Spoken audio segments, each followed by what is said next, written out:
खाली दिलेल्या वाक्यातील अव्यय असलेले वाक्य शोधा. आपल्याला फक्त अव्यय असं म्हटलेलं आहे त्यांनी, कोणतं अव्यय असं काही म्हटलेलं नाही. म्हणजे कुठलंही अव्यय असू शकते. 4 अव्यय आहेत: क्रियाविशेषण अव्यय, शब्दयोगी अव्यय, उभयान्वयी अव्यय आणि केवल प्रयोगी अव्यय. यापैकी कोणतंही अव्यय असणारं वाक्य आपल्याला शोधायचं आहे. वसंताचे डोळे पाणीदार आहेत. ठीक आहे, या वाक्यामध्ये कुठलंही अव्यय वापरलेलं नाही. वसंताचे डोळे पाणावले, इथे सुद्धा कुठलंही अव्यय नाही.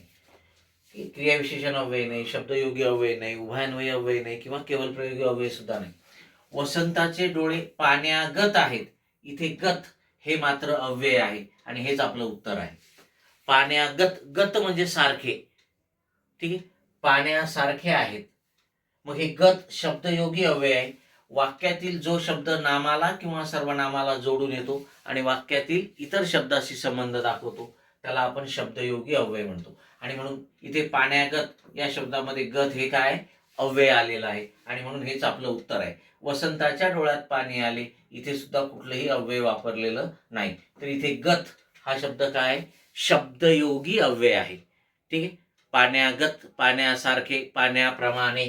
ठीक आहे, गत, सारखे, प्रमाणे, अशा प्रकारे त्याचे अर्थ आहेत. Okay, yes.